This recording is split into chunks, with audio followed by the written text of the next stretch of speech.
السلام علیکم ورحمۃ اللہ وبرکاتہ۔ محترم سامعین و ناظرین، ہم سواگت کرتے ہیں ہمارے چینل مولانا تمیم آفیشل یوٹیوب چینل پر۔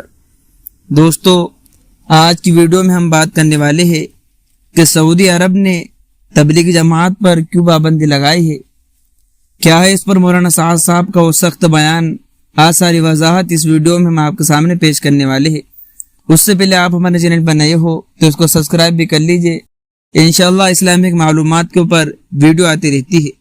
تو دوستو، کیا ہے وہ بیان مولانا سعد صاحب کا آپ کے سامنے پیش کرنے والے ہیں۔ تو دعوت و تبلیغ کی جو محنت ہے، اس میں کیا محنت ہے؟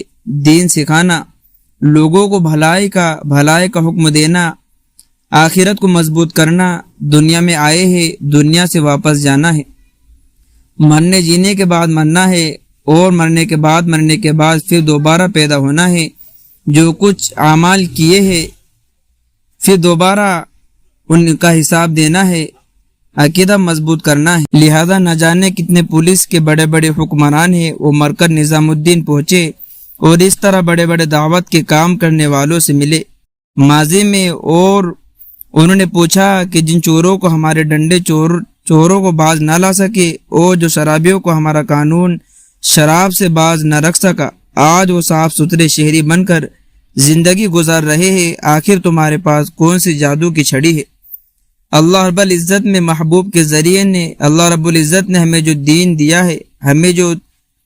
دیا ہے اس کی بنیادی عقیدہ یہ ہے کہ ان کا کمال ہے کہ اللہ کے دیکھنے کا تصور مجھے دیکھ رہا ہے۔